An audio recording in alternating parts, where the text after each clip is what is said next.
meus queridos irmãos, a paz do Senhor Jesus. Estamos aqui para a realização de mais uma EBD online, que, como sempre, estamos dizendo que a nossa visão, o nosso propósito é abençoar você, professor, você, aluno, com a santa palavra de Deus, a fim de que possas ajudar a sala de aula, a sua classe, a ter um melhor empenho na educação cristã. Olá, meus queridos irmãos. E você deve procurar a sua igreja, seu pastor, e se congregar, sabendo que o mais importante é o conhecimento da palavra de Deus. Essa foi a orientação de Pedro 3,18, quando ele disse: crescei na graça e no conhecimento de Cristo Jesus. Segunda carta. Então, o nosso objetivo aqui, o nosso propósito aqui é ajudar você, é auxiliar você, é apenas procurar na educação cristã. E você deve procurar a sua igreja, seu pastor, e se congregar palavra de Deus. Nesse momento, queremos também manifestar nossos sentimentos àqueles que durante essa semana perdeu algum membro da família, algum amigo. Fica aqui nossas palavras de sentimento e também queremos manifestar nossos sentimentos à família do pastor Francisco Martins, nosso companheiro de guerra, nosso companheiro na lide do Evangelho, que passou para o Senhor hoje. Então nós queremos, nesse momento, pedir que Deus conforte e console a família, sabendo que o mesmo agora está com o Senhor Deus na eternidade. Deus abençoe a todos. Vamos iniciar orando nesse momento. Pastor Wagner, ao Senhor. Querido Deus, Pai bendito, Pai santo, te agradecemos por esta oportunidade a qual o Senhor nos concede de estarmos mais uma vez nesta aula, Pai amado, nesse ensino da Tua Palavra. Continua nos abençoando, abençoando o Teu servo, nosso pastor presidente, pastor Osiel. Continua instrumentalizando o Teu Filho, ajudando, fortalecendo, dando graça a Ele, Senhor. E a cada um de nós que vamos assistir, que vamos, Pai amado, aprender da Tua Palavra nessa noite. Abençoa cada professor, cada aluno, cada superintendente, cada pastor, irmão e irmã que esteja conosco nessa live. Abençoa em nome de Jesus Cristo. Ó Pai, nos ajuda que o Teu Espírito Santo venha esclarecer, venha tirar as dúvidas e que assim nosso aprendizagem seja para a glória do Teu nome, é o que nós te pedimos e por fé te agradecemos em nome de Jesus. Amém. Amém. Graças a Deus.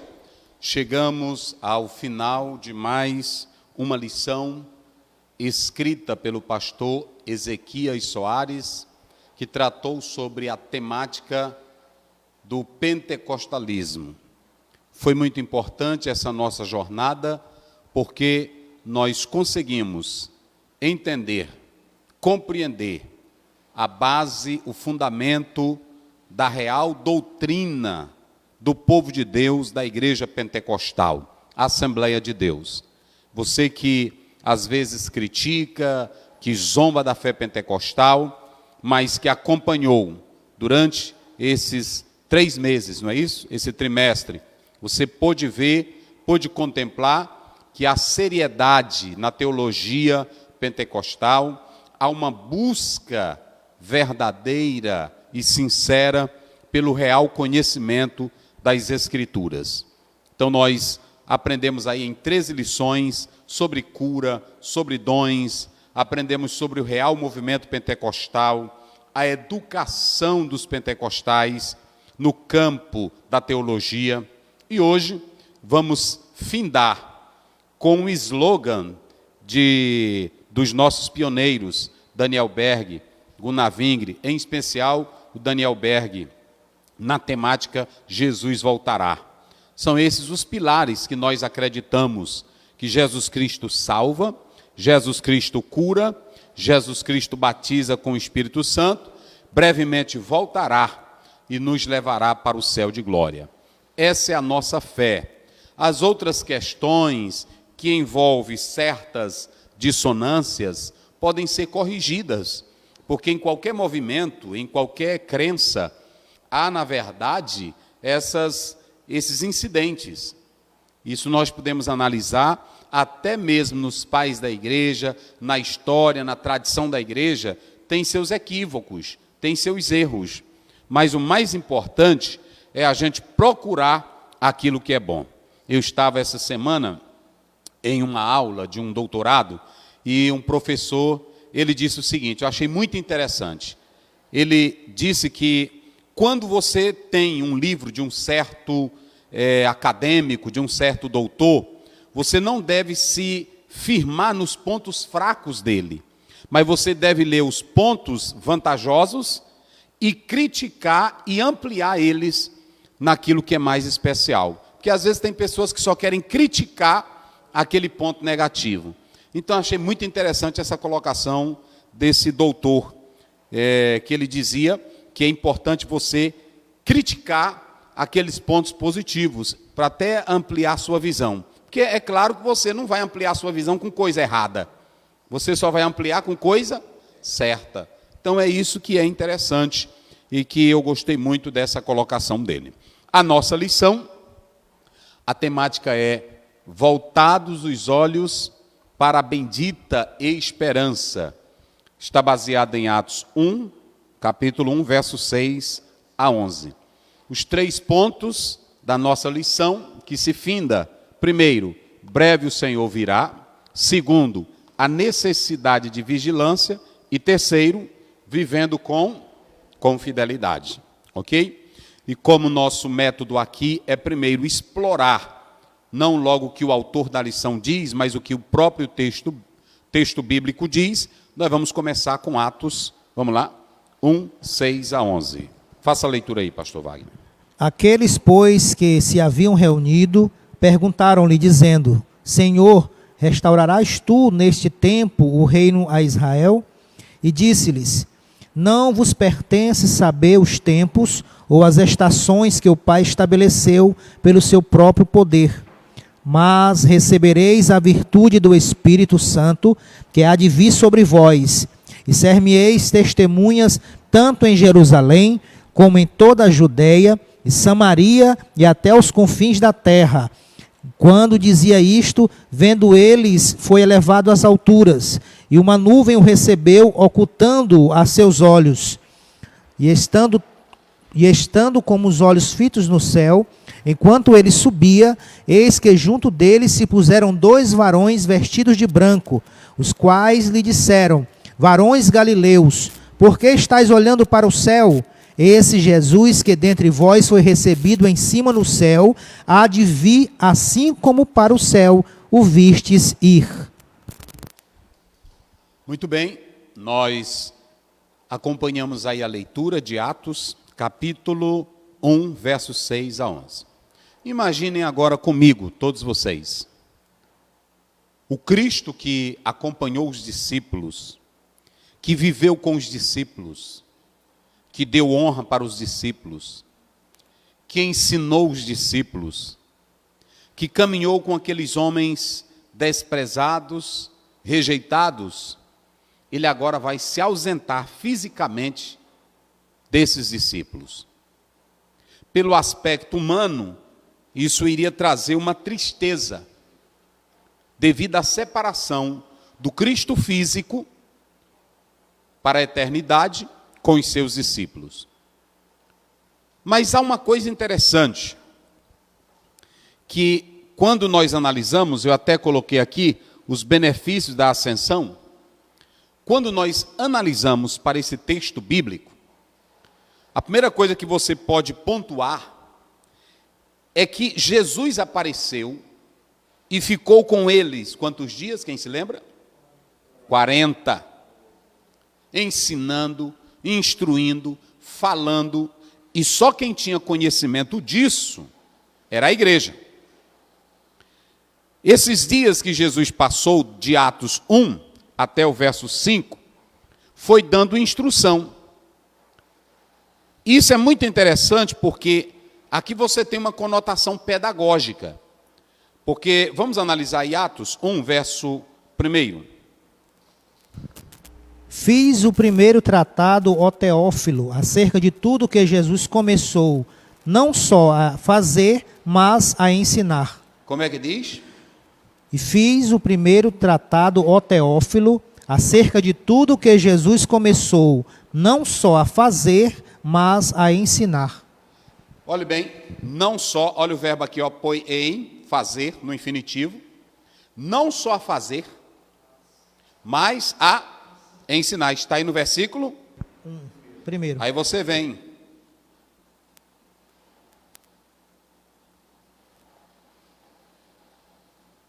Esse didaskein, que você está vendo aí, olha, olha aqui, didaskein, como está aí no texto, é o verbo ensinar. Poiein é o verbo quê? Fazer. Didaskein é o verbo quê? Ensinar. Preste bem atenção que Jesus não só fazia obras espetaculares. Ele curava, ele libertava, essa era a missão dele. Mas ele também sabia que não se pode construir discípulos sem o ensino. Entenderam agora? É por isso que é muito interessante, é que esse verbo poiein, ele é um verbo que fala de construir, de fabricar.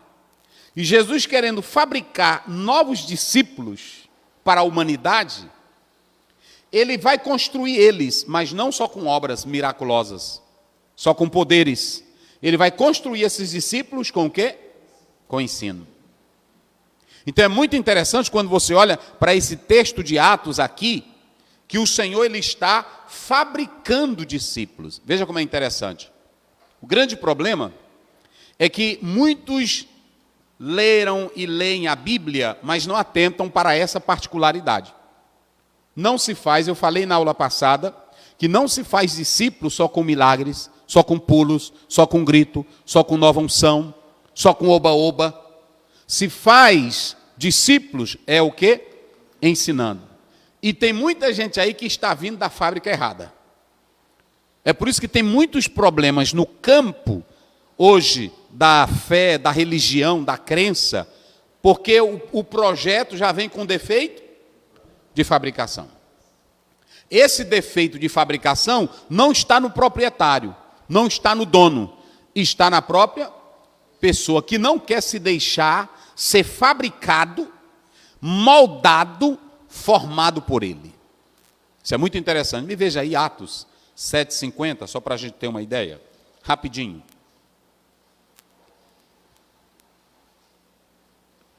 Como é que diz aí? Porventura não fez a minha mão todas estas coisas? Isso. Porventura não fez as minhas mãos todas estas coisas. Então, Jesus é quem tem poder para fabricar um novo discípulo. E essa fabricação desse discípulo é pelo ensino. Romanos 2,20. Veja aí rapidinho. Romanos 2, verso 20. Depois pode ler também Marcos 4:2. Instruidor dos nécios, Sim. mestre de crianças, que tens a forma da ciência e da verdade na lei. Isso. Agora Marcos 4:2. Tudo aí está falando de ensino. Prestem bem atenção que os mestres judaicos, eles tinham essa péssima qualidade que o apóstolo São Paulo está mencionando aí. É por isso que tinha muito judeu egoísta, prepotente, arrogante, com uma hermenêutica fria, porque eram mestres de crianças. E ensinava-lhes muitas Entenderam? coisas. Vocês entenderam aí como é as coisas? Porque a questão não é aprender. Tem muita gente que diz, eu me formei com fulano de tal. Mas é você saber se esse fulano de tal que você se formou com ele, qual é o nível de vida, qual é o nível de comunhão, qual é o nível de conhecimento realmente que ele tem. E isso quem falou foi Paulo. Paulo ele disse assim para Timóteo, eu sei de quem tu tens aprendido. E que desde a tua meninice, a tua infância, sabe as sagradas? É assim. Então aprender, você pode aprender com quem você quiser. Agora, aprender com o mestre de verdade é outra coisa. É por isso que tem muito cristão aí de fábrica errada, que os mestres são meninos. São mestres que têm doutorado em teologia, mas céticos. Doutorado em filosofia e pendem mais para aquilo que os filósofos dizem do que para aquilo que o mestre diz. E na fábrica de Jesus, não é segundo Calbart, Strong, não é segundo Pannenberg, não é segundo Dietrich Bonhoeffer, não é segundo o próprio Sartre, Hegel, Kant, não. Na fábrica de Jesus, é segundo ele. É por isso que ele diz em João 7,38, quem crê em mim, como diz? Como diz a Bíblia. Não é como diz teu professor, não é como diz o teu doutor, é como diz as Escrituras. Então Jesus passou esses dias, ele já tinha feito, mas ele estava ainda ensinando, até o dia que ele ia ser levado às alturas. Como é que diz Marcos? 4:2. 4:2. E ensinava-lhes muitas coisas por parábolas. Olha aí. E lhes dizia na sua doutrina. E ensinava muitas coisas por parábolas. Está vendo? Então, meu querido irmão, querida irmã, aqui é só para, nesse introito, só para situar você, que você é fabricado é por Jesus, quem te fabrica é Ele. Mas Ele quer te fabricar e colocar dentro de você, essa imagem aqui é a imagem que a gente tem lá em Gênesis 2:7. E fez o homem do pó da terra. Você tem o verbo bará, no hebraico, que é o verbo criar. Mas se não me foge a memória, você tem o verbo yatsá, é o verbo formar, é o verbo modelar. Ou seja, Jesus, Deus lá no Éden, ele forma o homem com detalhes. E Jesus forma discípulos com detalhe. Jesus não quer boneco na igreja. Jesus não quer bebelô na igreja. Jesus quer crente fabricado por ele, cheio, a cabeça, o coração do ensino da palavra dele. Só pode ser discípulo de verdade quem tiver o ensino dele. Ok? Então eles agora contemplam esse Cristo que ensinou eles de uma maneira. Já imaginaram? O Jesus que eles viam curar, que eles viam ressuscitar, o Jesus que eles viam operar milagre, agora está vivo diante deles. Poderoso, ensinando eles. A primeira coisa que eles têm na mente, agora eles são conscientizados do senhorio de quem? Jesus ensinando eles. Aí eu acredito que um olhava para o outro, está vendo, rapaz? Nosso mestre morreu, nosso mestre ressuscitou, venceu a morte, venceu o pecado, venceu o inferno, está vivo, está vivo, está vivo. Ele é o nosso Senhor. Nunca um homem na história ressuscitou e ficou 40 dias andando. E Jesus ficou andando com eles. Está aí na Bíblia. Lê bem aí Atos. Está aí na Bíblia. É o verso 4. E estando com eles... Não, começa pelo 3, que é gostoso. Aos quais também, depois de ter aparecido... Isso. Se apresentou... Aos quais também, depois de ter padecido... Isso. Se apresentou vivo. Olha. Com muitas e infalíveis provas. Pronto. Sendo visto por eles por espaço de 40 dias. Isso. E falando do que respeita ao reino de Deus. Isso. E estando com eles, determinou-lhes que não se ausentassem de Jerusalém, mas que esperassem a promessa do Pai, que disse ele, de mim ouvistes. Eita, então agora, já imaginaram eles andarem com Cristo e Jesus? Era prova real, não era prova conjecturável. Era prova real, ele andando com eles, comendo com eles, conversando com eles. Então, a partir de agora, eles olham e veem assim, o nosso Cristo é Senhor sobre a morte, é Senhor sobre a terra, é Senhor sobre o pecado, é Senhor sobre tudo. Então, a primeira coisa é que, diante desse fato, a ascensão traz esse benefício, conscientização de que Jesus é o Senhor. Foi isso que ele disse em Mateus 28:18. É-me dado todo? Aonde? Pronto. Então, esse Cristo, isso aqui é maravilhoso. Esse Cristo, a gente quando lê a ascensão, e subiu Jesus para o céu, não é assim não. Eles olharam para ele, eles viram Cristo, agora Jesus era a prova real. Então pronto, acabou, esse é o nosso Senhor, não tem diabo, não tem inferno. É o nosso Senhor. Você tem essa conscientização, irmão? Você tem essa conscientização, minha irmã? Que Cristo é o Senhor, independentemente de aula, de teologia, de filosofia, de botânica, de química, de física, independentemente do pensamento cético, você tem certeza que Jesus é o Senhor? Ele já ficou contigo? Ele já ficou contigo? Aqui é que é o negócio. Mas a segunda coisa, o que é? Conscientização interior. O Jesus agora, que está vivo, ressuscitado, ele diz, eu vou embora. Eu vou deixar vocês. Só que agora Jesus não vai embora e não vai deixar qualquer pessoa na terra. Ele vai deixar discípulos que sabem que ele é. Ele vai deixar discípulos que têm o ensino dele no coração. Ele vai deixar os discípulos agora com uma visão interior transformada. Isso aqui é crença. Tu está me filmando aí direito, irmão? Isso aqui é crença, meu irmão. Quem tem um homem interior transformado, uma conscientização interior, eu não estou falando aqui de pensamento oriental. Eu não estou falando aqui de pensamento positivo, de mentalidade. Há uma luz dentro de você. Força da mente. Eu não estou falando disso. Eu estou falando é que essa conscientização, ela não brota de uma meditação. Eu vou meditar, cadê o eterno? Vem eterno, vem eterno. Não! A conscientização é porque eles viram o Cristo vivo. Andar com eles, estar com eles, caminhar com eles, ensinar a eles, venceu a morte. Então eles estão conscientes de que o Cristo é o Senhor. E isso agora está dentro deles. Eita, glória a Deus.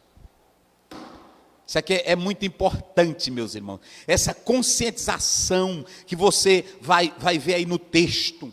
Isso é muito lindo. A fé desse pessoal aqui agora não era mais uma fé de oba-oba. Não era uma fé de dizer, fulano de tal tem muita fé, passa um pouquinho dela aqui para mim. Não tem crente aí hoje com isso? Passa um pouquinho, passa um pouquinho desse mistério. Que mistério? Rapaz, o irmão fulano de tal, ele tem unção demais. Qual é a unção demais? Aqui a crença é quando você toma conscientização espiritual interior de quem é Cristo. Eita, glória a Deus. Rapaz, tem crente, irmão, que é menino. Rapaz, o fulano de tal, eita, ali tem mistério, ali tem, que negócio de mistério? O mistério é quando Jesus anda com você, é quando Jesus vive dentro de você, esse é o mistério. Crença é isso. Esses discípulos olharam e viram Cristo vivo, ressuscitado, Jesus ensinando eles, quantos dias? 40! Eita, glória a Deus. Criando uma conscientização interior, uma conscientização espiritual. Vê aí João 20, só para a gente ter uma ideia, verso 27.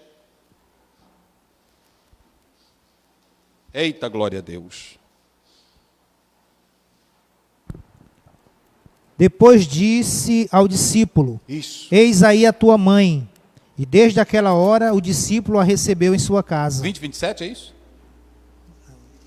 27, 20, 27. Depois disse a Tomé, põe aqui o teu dedo Vem cá, bota bem aqui o teu dedo. e vê as minhas mãos. Olha para minhas mãos. Chega a tua mão Toca aqui. e põe-na no meu lado. Põe no meu lado. Não sejas incrédulo, Não seja incrédulo. mas crente. Eita, glória a Deus. Vocês estão vendo aqui? Jesus queria criar uma conscientização interior em Tomé. Irmão, tem muita gente que mete a taca no Tomé, mas eu vou suavizar um pouquinho aqui. Tomé, a incredulidade de Tomé não era duvidando de Jesus. A incredulidade de Tomé é que ele não queria uma fé baseada no que os outros estavam dizendo. Ele queria uma fé, era ele mesmo experimentando ela. Não era fé de ouvir dizer. É por isso que Jesus vai. Se ele fosse como Judas, Jesus não tinha ido atrás dele. Sim ou não? Mas Jesus vai atrás de Tomé, porque a incredulidade dele Vocês podem observar que ele diz, se eu não ver com os meus olhos, se eu não tocar. Ele não estava dizendo que não acreditava em Jesus. Verdade. Qual é o filósofo, rapaz, que me parece que é Descartes, não é não? René Descartes, da dúvida, que ele coloca o método da dúvida. Isso. Então é o seguinte, o duvidar não para negar, mas o duvidar para buscar respostas. Não é pecado. Não é pecado você buscar respostas. E Tomé, ele não duvidava da divindade de Cristo. A dúvida dele é porque ele não queria uma experiência só pelos outros. Eita coisa boa. Rapaz, eu acho tão bom a Bíblia. Vamos ver bem aí. João, capítulo 4. É lá nos Samaritanos, rapidinho. Eita, glória a Deus. Pega a tua Bíblia aí, irmão, e acompanhe conosco. E fale isso amanhã na sala de aula, porque tem muita gente que é assim, tem muita teoria. É o 4, e eu quero só mostrar aqui para vocês, João 4, da mulher samaritana, que ela diz, agora não é mais porque vocês me falaram, não. É lá pelo 39.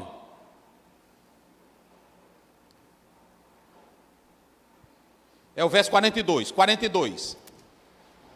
E diziam à mulher, já não é pelo que disseste que nós cremos, porque nós mesmos o temos ouvido e sabemos que este é verdadeiramente o Cristo. Eita glória! O Salvador do mundo. Mulher, foi boa a palavra dela. Vê o 39, que aí eles vão dizer, no verso 39, só para vocês terem uma ideia. E muitos dos samaritanos daquela cidade creram nele. Isso. Pela palavra da mulher. E pela palavra da mulher. Que testificou. Disse-me tudo quanto tenho feito. Pronto. A mulher chegou lá e disse, pessoal, vem ver um homem que disse tudo sobre a minha, não será ele o Cristo? Aí eles disseram, vamos lá, se essa mulher está com isso.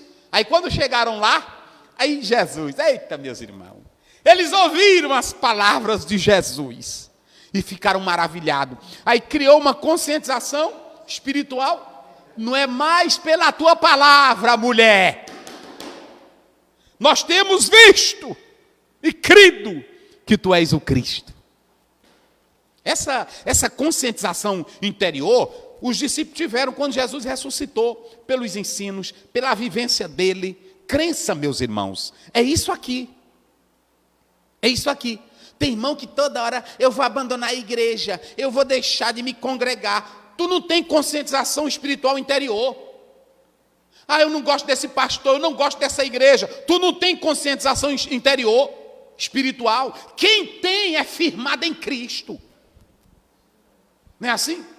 A igreja está cheia desses modelos de crentes mal fabricados. Não é por causa de Jesus, não. É porque estão escutando mestres, cabeças vazias. Então, Jesus criou uma conscientização, mas ele não ficou dizendo, eu vou dar para vocês, eu vou encher aqui, vem cá, eu sou o Cristo, eu sou o Cristo, eu sou o Cristo. Nada disso. Ele não usou de força psicológica, nem de força mental. Ele não usou dessas técnicas, como a gente está usando hoje na igreja. Olha, diga, você tem poder, como se fosse uma hipnose. Você tem poder, você tem poder. Repita, repita, repita. Que é isso? Jesus, pela vivência, andando com eles, comendo, vivendo, trabalhando. 40 dias foi o suficiente. Aleluia. Para eles dizerem, ele é o nosso Cristo. E ainda que ele vá embora, ainda que nós não tenhamos ele fisicamente, não o vejamos fisicamente, mas ele está aqui. Ele está aqui dentro de nós. Ele vive dentro de nós. Ou seja, o Cristo físico tinha muita importância para os discípulos, mas eles agora estão sabendo que o Cristo vivo precisa ir. Só que esse Cristo que vai é o Cristo que fica onde?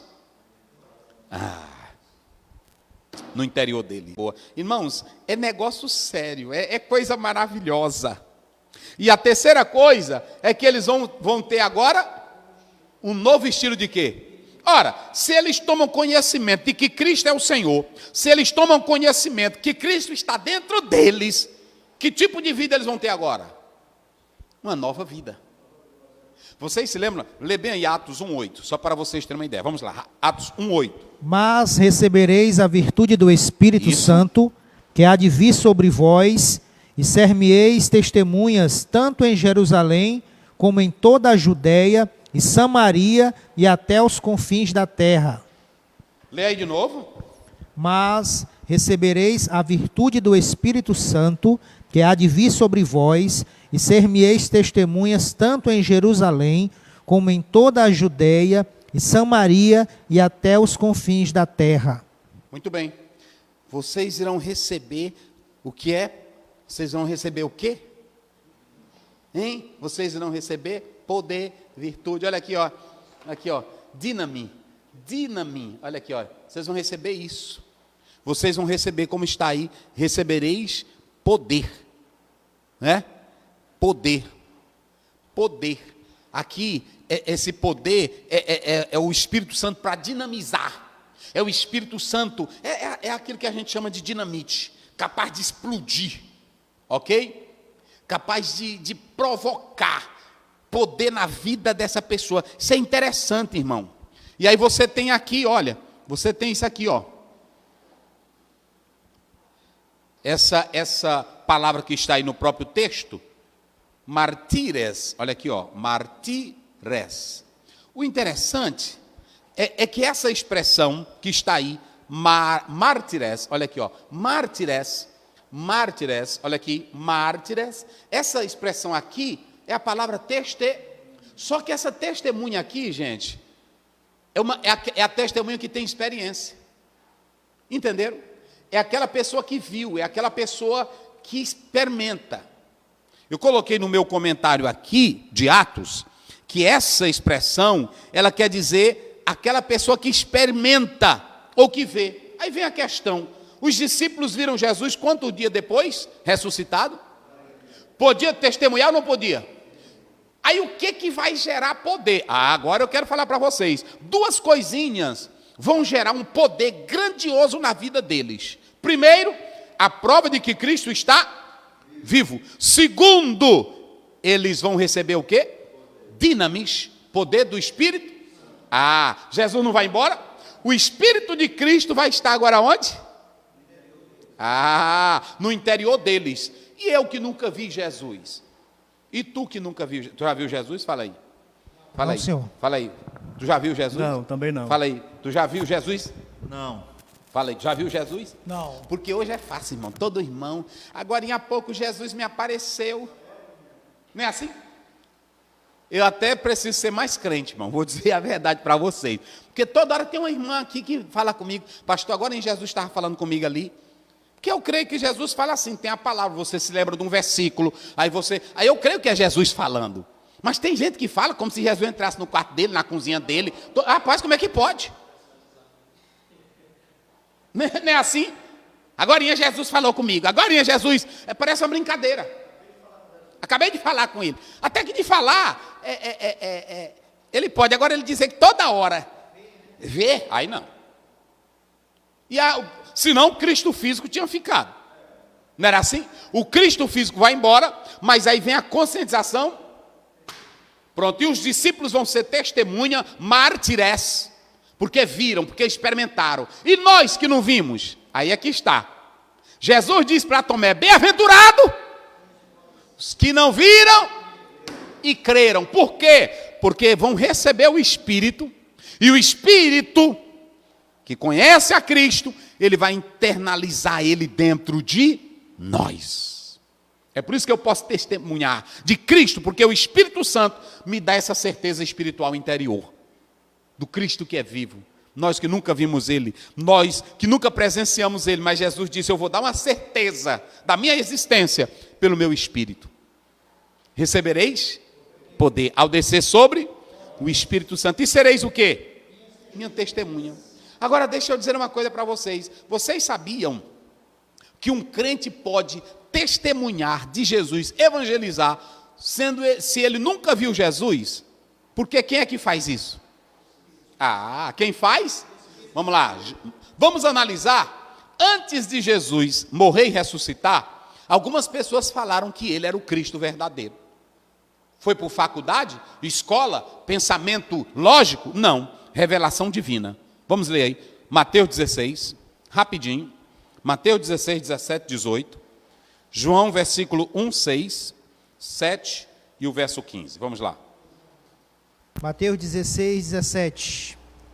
E Jesus respondendo, disse-lhes: Bem-aventurado és tu, Simão Barjonas, porque não foi carne e sangue quem te revelou. Não foi o quê? Carne e sangue quem te revelou. Carne e sangue, coisas humanas, revelações humanas, são muletas, essas coisas aí, carne e sangue, são muletas humanas, que não revelam o que é espiritual. Isso. Quero dizer para você, olha, você que pensa, que estuda teologia, que estuda sociologia, que estuda antropologia, você pensa que conhece nada não. O sobrenatural só é pelo Espírito Santo, não foi carne nem sangue. Mas meu Pai, acabou essa conversa. Meu Pai que está no Aí céu. Pedro diz, tu és o Cristo. Jesus diz, bem-aventurado, É o 16. porque não foi carne nem sangue. Revelação.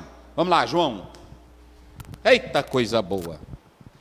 Todavia digo-vos a verdade, que vos convém que eu vá. Porque se eu não for, o Consolador não virá a vós. Mas se eu for... Aí é o quê? João 16, Não, 7. João 1. É João 1. É João 1, verso 6. 1:6. 1, 6. Houve um homem enviado de Deus, cujo nome era João. Isso. Ei, como é que diz?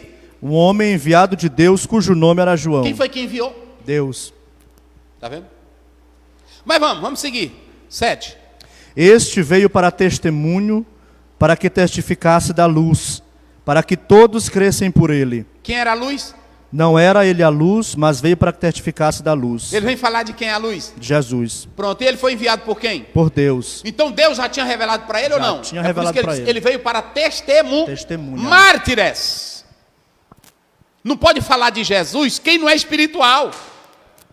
Quem não tem ele dentro da alma, da vida.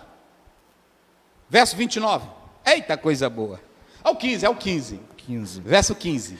João testificou dele e clamou dizendo: Este era aquele de quem eu dizia: Eita! O que vem depois de mim Aleluia. é antes de mim, porque foi primeiro do que eu. Ô irmão, para Jesus, hoje fica um bocado de teólogo discutindo o Mateus 3.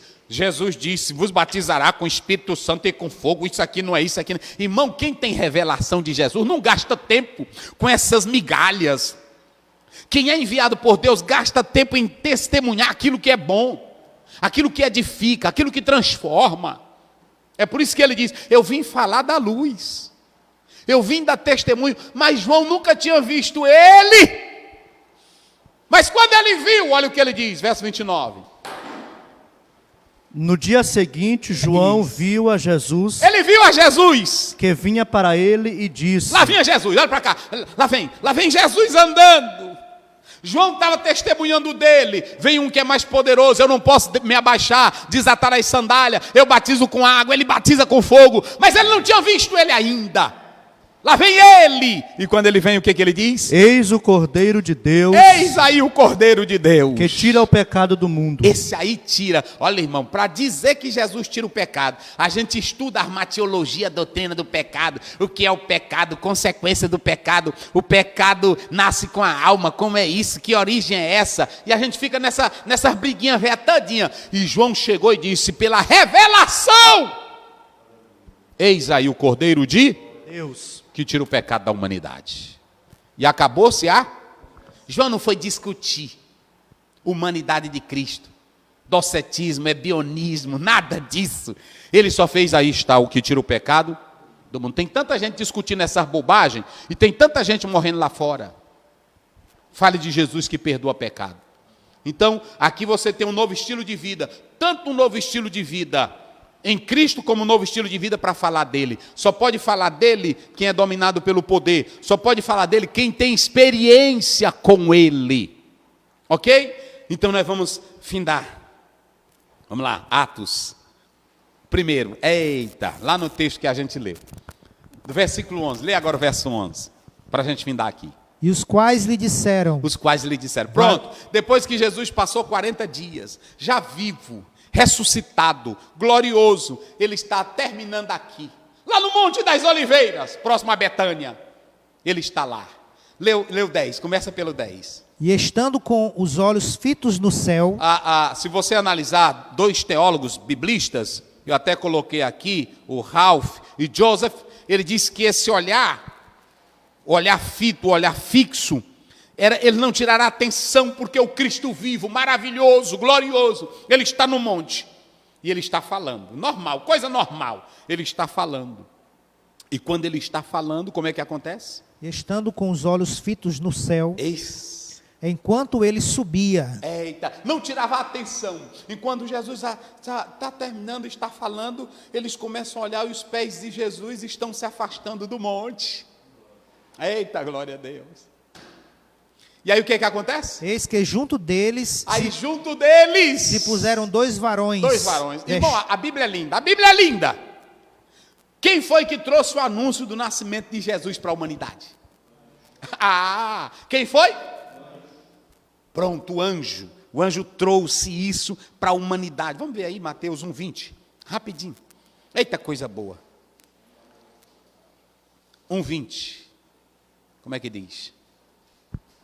Eita, coisa boa.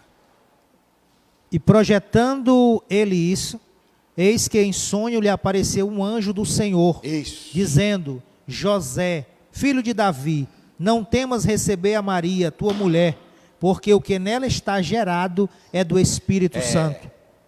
Pronto. Quando Jesus nasce, quem traz a notícia para os pastores, quem traz a notícia para José, quem é? E quando Jesus ressuscita, quem é que traz para a mulher a primeira notícia? Mateus 28. Eita, coisa boa. 28, 5, 7. Vamos lá. Eita, rapaz, a Bíblia é boa.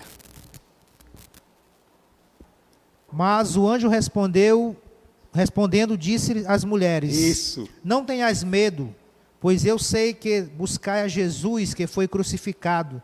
Ele não está aqui, porque já ressuscitou. Pronto. Aí o anjo anuncia que Jesus vai nascer. E tu, Maria, darás à luz. E ele se chamará Jesus, que salvará os povos. Pronto. Anuncia. Vai para José. Não temas, é tua mulher. Jesus ressuscita. Quem é que dá a primeira notícia? Ele está vivo. O anjo. E agora Jesus vai embora. Quem é que vai dizer? Quem é que vai dizer para os discípulos que ele está indo embora? Só que agora foi diferente. Aleluia. Agora foram dois. Porque na concepção hebraica, o testemunho de duas pessoas não pode ser só uma. Eita, glória a Deus. Está lá em Números, capítulo 35. Vamos para lá. Aqui. Eita, a gente vai mexendo.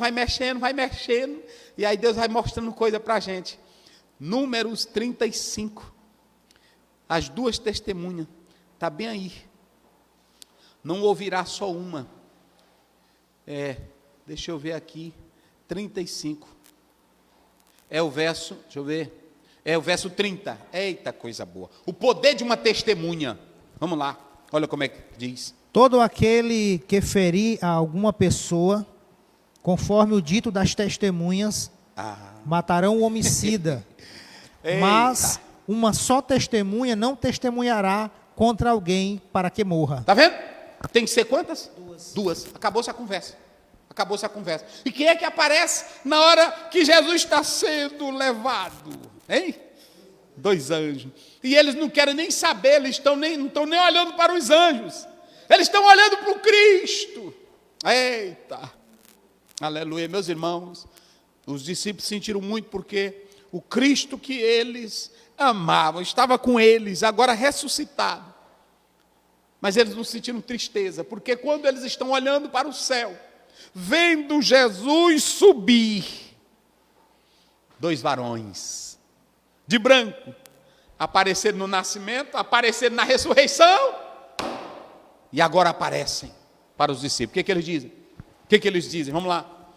Os varões galileus, Isso. por que estáis olhando para o céu? Eita. Esse Jesus, que dentre vós foi recebido em cima no céu, há de vir assim como para o céu o vistes ir.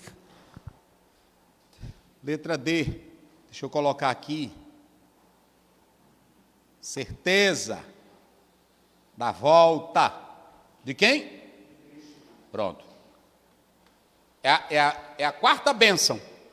A partir de agora, Jesus chega, vai sendo elevado, os anjos descem e falam: vocês estão vendo ele subir? Como é que ele diz? Eita maravilha! Aleluia! Esse Jesus, Oh, glória a Deus. que dentre vós foi recebido em cima no céu, Isso. há de vir assim como para o céu vistes ir. Eles estão dando a certeza de quê?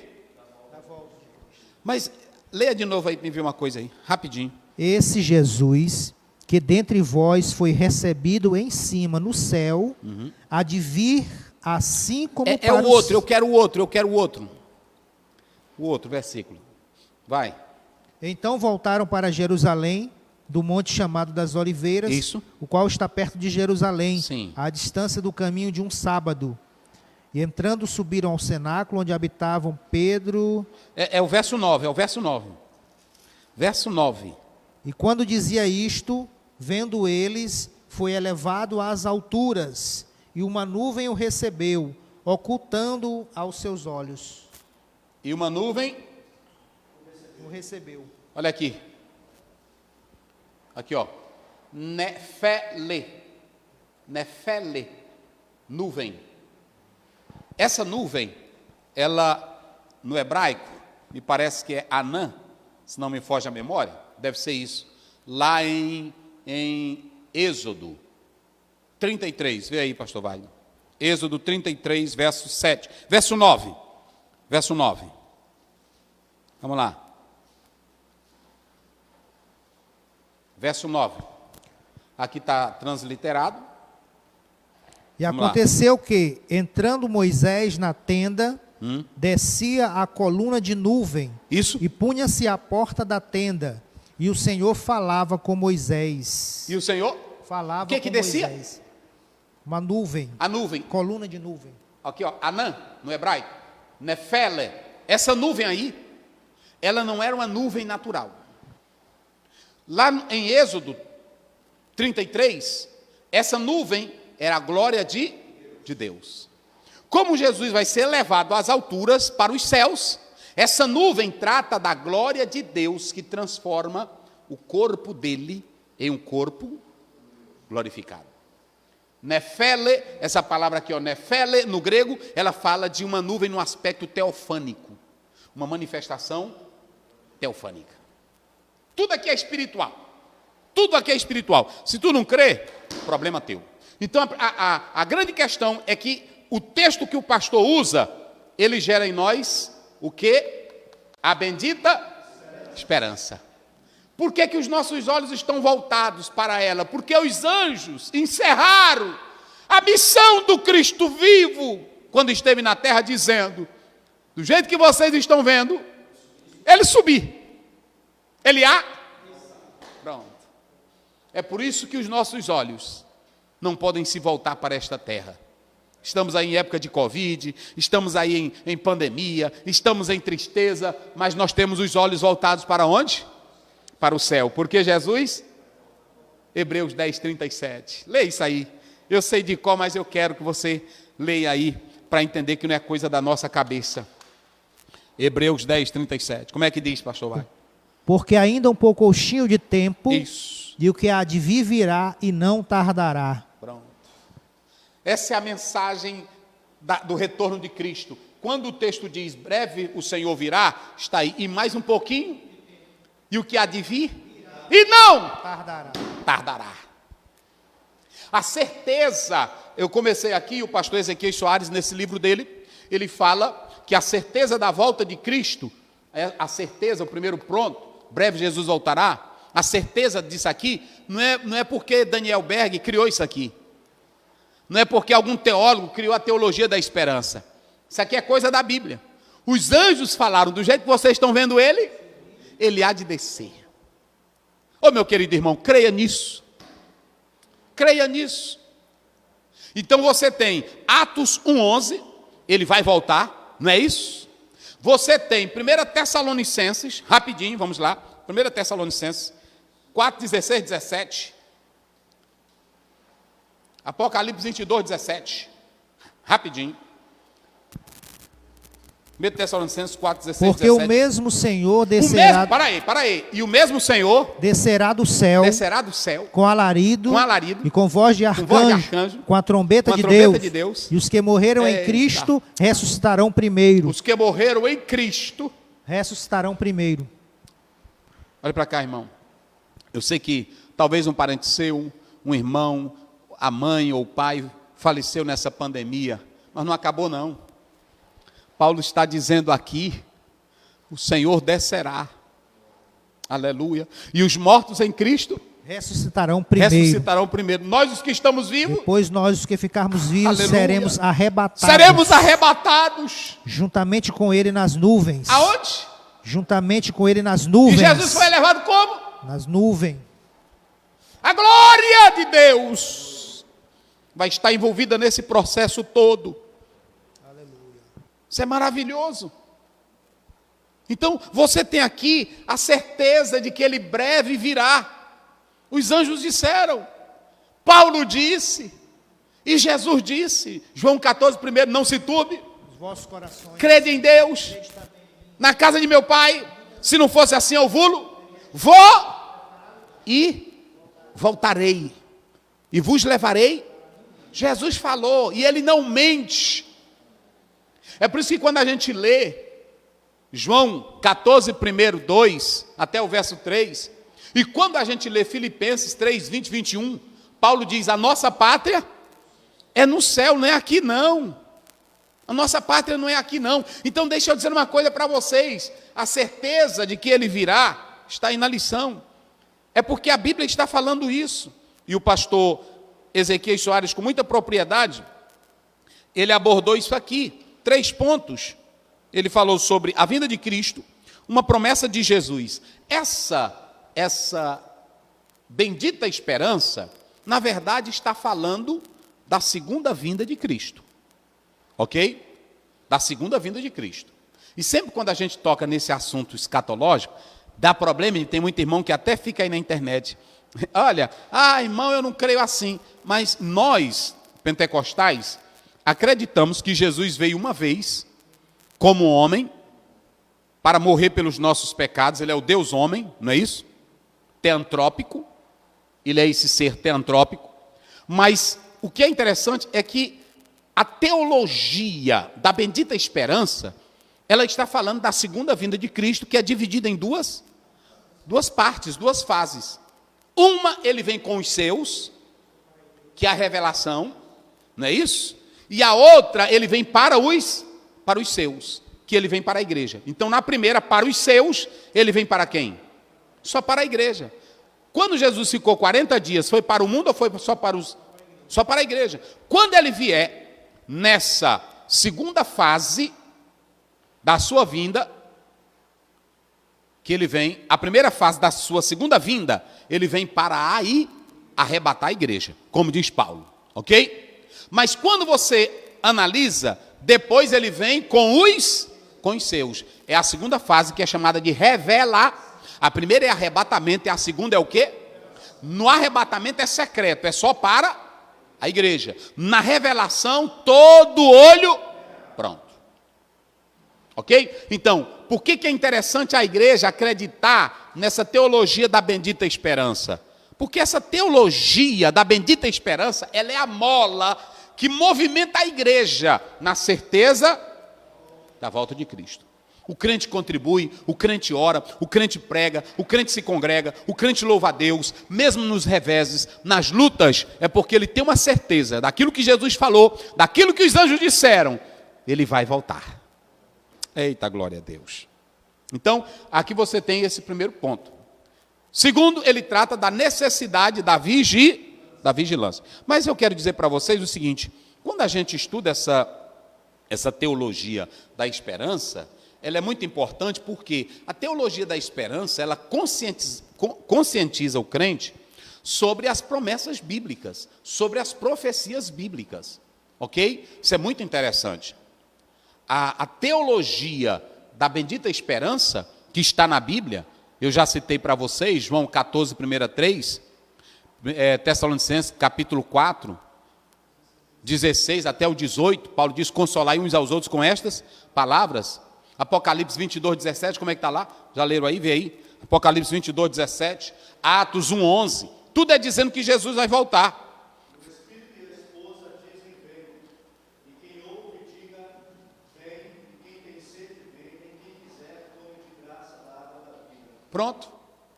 Então, nós não temos dúvidas de que ele vai voltar. E o interessante é que nós temos na Bíblia duas coisas que nos levam a crer nas profecias. A primeira é que tudo que foi profetizado sobre Jesus se cumpriu. Um exemplo é o nascimento de Jesus. Isaías 61, verso 1, 2. Quando você liga com Lucas, capítulo 4, verso 15 a 18, que ele diz: o Espírito do Senhor passou-se 2000 anos para se cumprir. Eu pergunto, cumpriu ou não cumpriu? Jesus veio ou não veio? Pronto. Então você tem tudo que foi relacionado com a profecia messiânica se cumpriu. Mas você também tem profecias relacionadas a impérios. Deus disse que Nínive ia cair. Caiu ou não caiu? Deus disse que a Babilônia ia cair. Caiu ou não caiu? E quantos outros impérios que a Bíblia não falou que iam perecer e não pereceram? Então a Bíblia, um quarto da Bíblia é de profecia. Se eu não acreditar em profecia, então pronto, eu não vou acreditar na Bíblia, porque um quarto dela é o quê? De profecias. Aí você precisa compreender esses viés. Agora, o pastor Ezequias, no ponto 2, ele fala sobre a necessidade da vigilância. E ele fala sobre os alarmes falsos, e ele fala sobre a exortação dessa vigilância. Mas o interessante é que o pastor Ezequias Soares, ele fala nessa lição sobre os sinais. E ele dá aqui duas conotações de que Jesus ele está se aproximando. O primeiro sinal que ele fala é sobre Israel. Em 1948, através do próprio desejo de Teodoro Herzl, e você vê a luta dele para que Israel se tornasse um país independente, e isso acontece em 1948. Mas você tem homens que lutaram para que isso acontecesse. E Israel, essa batalha não foi fácil, porque você tem o movimento do desejo de ser uma pátria e também o que é chamado de sionismo. Se você analisar, o profeta Isaías já falava da volta de muitos judeus para a sua terra. Alguns falam nisso só no aspecto político, no aspecto geográfico, no aspecto financeiro. Mas aqui em Israel, que é a figueira, o maior sinal é que o Israel, como nação, o Israel, como povo, está sendo restaurado. Tem uma pátria, tem uma terra. Agora, esse Israel que foi restaurado como nação, que está em Ezequiel 37, ainda não foi restaurado como povo espiritual. Não foi ainda. É por isso que Jesus tem um tratamento específico com Israel.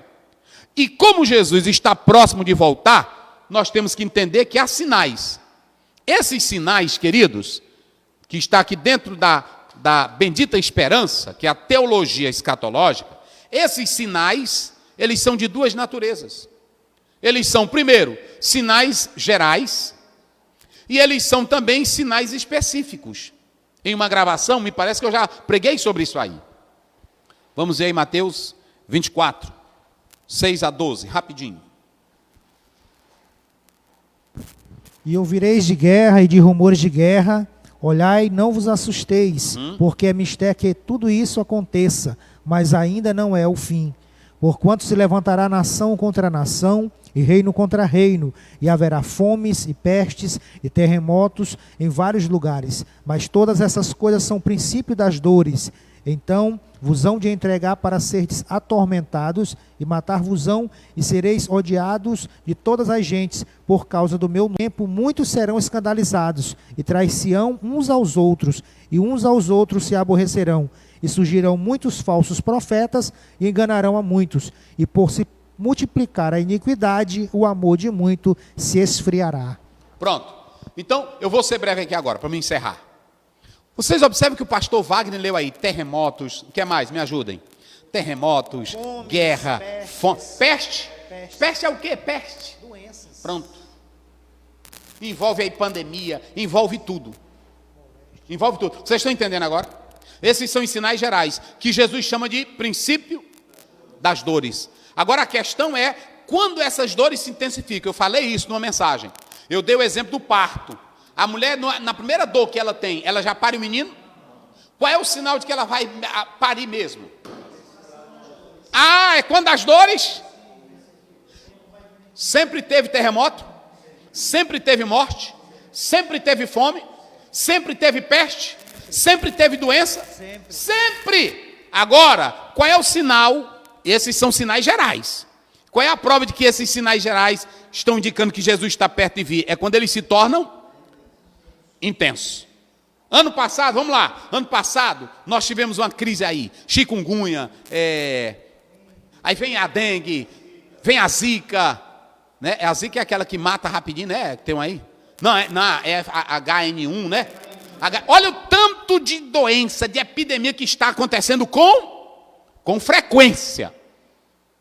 Então você tem um sinal, Israel também é um sinal que envolve nesse aspecto, olhai para a figueira. Mas há um sinal específico da vinda de Jesus. O específico, que não é guerra, não é terremoto, tem crente que só liga para isso, mas o sinal mais específico é a apostasia. Esse é o grande sinal da volta de Jesus. Vamos lá. 1 Timóteo 4 primeiro, depois 2 Timóteo 3, 1 a 5. Duas referências aí, vamos lá. E a gente encerra. 4 primeiro. Isso. Mas o Espírito expressamente diz... O Espírito diz... que nos últimos tempos... Vamos lá, olha para cá. Nos últimos tempos... apostatarão alguns da fé. Negarão a fé. Dando ouvido a espíritos enganadores. Só uma coisa. Sabe quem é que vai apostatar da fé aqui? Não é descrente não. Porque descrente não tem do que do apostatar. São grandes líderes. O que você tem aí hoje de igreja e líderes que pregam heresias, bobagem, loucuras, em nome da fé, você não pode nem contar hoje. Apostatarão da fé fazendo o quê? Dando ouvidos a espíritos enganadores. Espíritos enganadores. E a doutrinas de demônios. Doutrina de demônios. Pela hipocrisia de homens que falam mentiras. Falsidade. Homens que estão no altar, se diz líderes, mas são hipócritas. Tendo cauterizado a sua própria consciência. Cauterizar, o William Barclay diz que cauterizar é como um boi que já é ferrado e não dói mais. Tem homem aí que peca, adultera, mente, rouba, e está no templo dizendo que é homem de Deus. A consciência está cauterizada. Pronto, acabou. Me diga, meu querido irmão, se você não está vendo isso hoje, é o grande sinal específico. Vamos ver aí, 2 Timóteo 3, primeiro. Vamos ser rápido aí para a gente encerrar. Sabe, porém, isto, que nos últimos dias sobrevirão tempos trabalhosos, porque haverá homens amantes de si mesmos, avarentos, presunçosos, soberbos, blasfemos, desobedientes a pais e mães, ingratos, profanos, sem afeição natural, irreconciliáveis, caluniadores, incontinentes, cruéis, sem amor para com os bons, traidores, obstinados, orgulhosos, mais amigos dos deleites do que amigos de Deus, tendo aparência de piedade, mas negando a eficácia dela. Pronto. Então, você pode analisar que nós temos, diante disso, a necessidade de vigilância. Quando a gente pega Mateus 25, que o pessoal pergunta, é para a igreja ou é para Israel? Para os dois. A igreja tem que ter vigilância e também Israel tem que ter vigilância. Mas a ênfase da parábola não é só a questão de se é para Israel ou se é para a igreja. A ênfase da parábola é estar preparado para a volta dele. E esse preparo é ter o azeite na vida, que é símbolo do quê? Do Espírito Santo. É só sobre isso. Então você tem que ter a necessidade de vigilância. E nessa necessidade de vigilância, ela tem duas conotações. A primeira, você tem que estar em estado de vigilância para não deixar a sua vida espiritual fracassar. A segunda, você tem que estar em estado de vigilância para não ser enganado pelos impostores, falsos profetas. Vocês se lembram do Miller, que pegou Daniel 8:14? O pastor Ezequiel Soares fala O pastor Ezequiel Soares, ele fala de vários autores, de pessoas que profetizaram a volta de Jesus e não aconteceu. Não vou entrar nesse detalhe aqui, mas você pode ler o livro. Mas eu quero falar apenas de duas pessoas, Guilherme, William Miller e Ellen White. A Ellen White, quando o Guilherme Miller fez o plano, os cálculos, pegando Daniel 8:14, 8:13 e 14, quando se fala de 2.300 tardes e manhãs, pegou esse versículo e interpretou cada dia como se fosse um ano. Juntou com 475, ok? 475, eu acho que é isso, não é? Eu creio que é. É 457, é 457, que é o retorno de Esdras, da Babilônia. Então ele junta esse número, faz um cálculo, encontra um número, e aí ele faz a contagem dele e começa a dizer que Jesus iria voltar em um determinado tempo. Se você analisar, em 1834. Aí não deu certo. Então ele refaz um cálculo. Isso aqui foi um absurdo. As pessoas começaram a vender propriedade, vender casa. Outros não queriam mais se casar, outros se casaram ligeiro. Foi um estrago tremendo por causa da profecia desse homem, dizendo que Jesus haveria de voltar. Aí você tem as datas, por exemplo, em 21 de março, daquele mesmo ano, 1834. Depois ele faz outro cálculo, porque ele disse que havia errado no cálculo, porque ele tinha, me parece, pego o calendário ou romano ou hebraico, e se complicou na data. E aí marcou outra data. Aí você tem agora 1844, de 21 de março. Aí você tem agora 1844, 22 de outubro de 1844. E aí você vai analisar a Ellen White, depois que o Miller pediu perdão e viu que os cálculos estavam errados. Então a Ellen White, ela criou uma outra interpretação, baseada no texto de Daniel. Ela disse, não, é porque esse aí ele entrou, foi no santuário celestial. Lá no santuário celestial. Isso em 1844. O Miller não aceitou essa interpretação, rejeitou. Mas desde aí começaram a fazer cálculos da volta de Jesus. Olha aqui, ó. 1847, 1850, 1852, 1854, 1855, 1880, 1866, 1867, 1868, 1877. Nenhuma dessas datas, Jesus fez o quê? Jesus voltou. Eu pergunto, hoje está tendo aí astrólogo, adivinho, profetas, fazendo a mesma coisa ou não estão? Isso, aí foi 2000, Jesus vai voltar. E agora, irmão, se você ler a sua Bíblia lá em Mateus, lê bem aí, Mateus 25:13, rapidinho, para a gente fechar aqui. Mas eu vou dizer uma coisa interessante.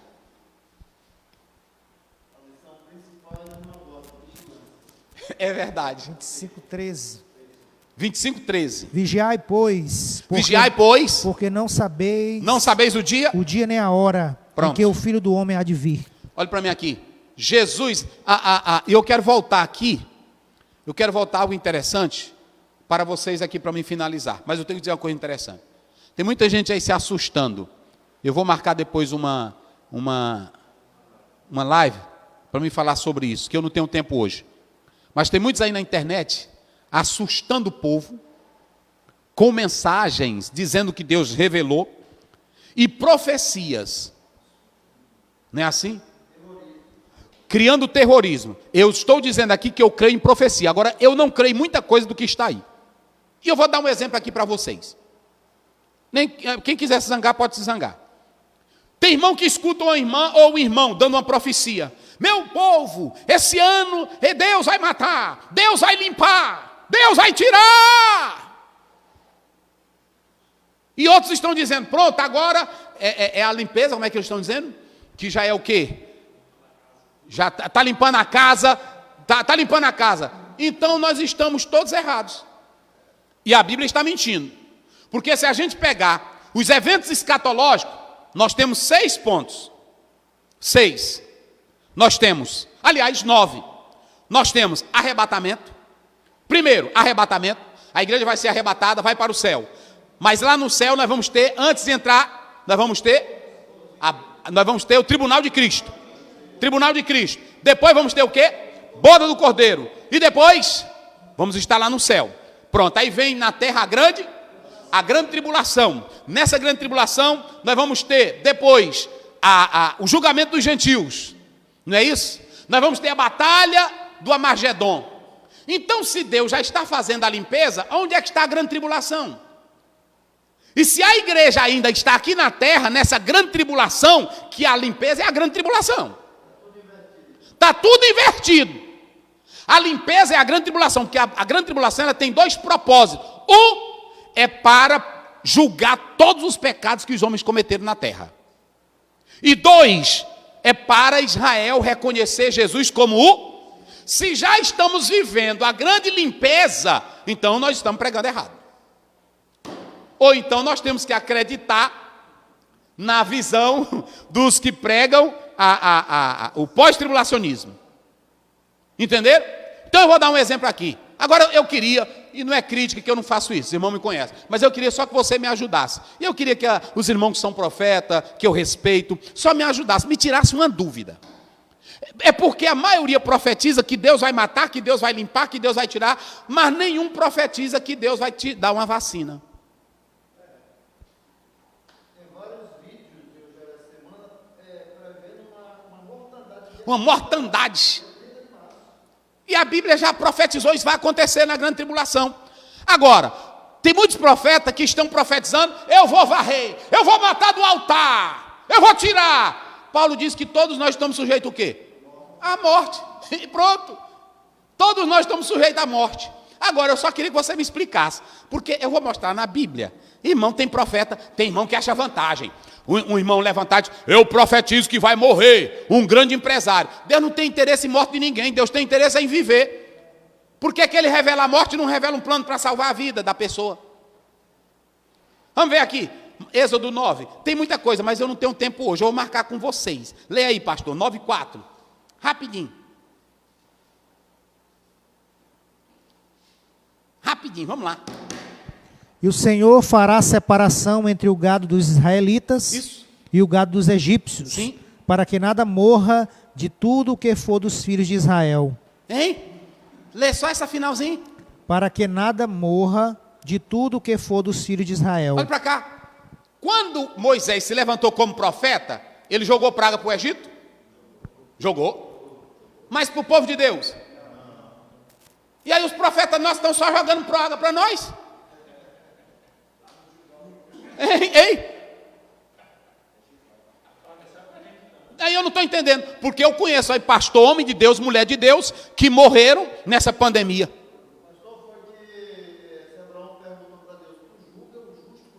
Sim, verdade, lá no 18, quando Deus disse, eu vou destruir Sodoma e Gomorra. Aí Abraão, quer dizer que tu vai matar o justo, o justo com o injusto? Ele disse, não, Deus é justiça.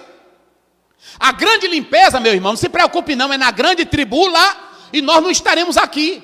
Agora, essas questões que estão acontecendo aí, é porque vai acontecer mesmo. Agora, eu queria que o profeta que está profetizando medo e desgraça, ele só traz desgraça. Traz a vacina para nós. Uma que acaba com o vírus e a variante de uma vez. Aí eu vou acreditar em tu. É ou não é? O Moisés dizia, Faraó, Deus vai jogar praga. Mas ele voltava e dizia, mas para vocês, nem um jumentinho, nem uma cachorrinha de vocês morre. Lê aí, ainda nesse mesmo texto, 9:20. Quem dos servos de Faraó temia a palavra do Senhor, fez fugir os seus servos e o seu gado para as casas. Olha, e quem era de Faraó, mesmo sendo ímpio, mas acreditasse no que Moisés falasse, ia guardar o quê? Ia guardar a vaquinha dele e Deus não ia deixar chegar praga. Olha para cá, o problema é que a praga, ela está atingindo crente e descrente, meu irmão. Porque nós somos mortais. E isso é resultado do pecado da humanidade, não é resultado do pecado de um crente, não. É assim. Aí tem irmão dizendo, e por que está morrendo muito pastor? Está morrendo porque tem que morrer mesmo. É assim. Porque é cada um que é mortal. Tem uns aí que tem comorbidade, tem outras coisas. E aí morre. Morre no sentido humano, mas tem a vida com Deus. Por exemplo, meu pai é um homem de Deus. Um homem que eu conheço, que vida de oração, são poucos para orar como ele. E aí foi atingido pelo Covid. Teve AVC, teve tudo, mas está de pé. Meu pai, pastor Bené, está de pé. Pronto. Então é assim. Aí pronto, eu conheço a vida dele, eu conheço a crença dele. Aí tem pecado em onde? Onde é que Deus está fazendo limpeza? Tem outros que pegam Isaías. Entra, qual é esse versículo que eles estão citando aí direto, rapaz? Entra para a tua casa, tranca a tua porta. Olha aí, tem um erro aí, meu irmão, porque quem está mandando tu entrar para a tua casa é o governador, e na profecia de Isaías é Deus. Deus não mandou tu entrar, quem está mandando é o governador. E obedeça, que é bom para a tua saúde. É assim. Deus te abençoe, meu santo, minha santa. E por último aqui, a fidelidade. Deus só vai levar, Jesus só vai levar para o céu quem é fiel. A fidelidade é um atributo divino. Está lá, mas é comunicável, faz parte de um dos atributos de Deus, mas é comunicável, porque pelo Espírito nós recebemos, Gálatas 5:22, a fidelidade. Pronto, te mantenha fiel, nem que seja na luta, na dor, na prova, que Deus vai te dar a vitória, em nome de Jesus. Vamos orar. Bendito Deus eterno, nós te louvamos, ó Pai, nesta hora e te agradecemos pela tua palavra que foi colocada diante de nós.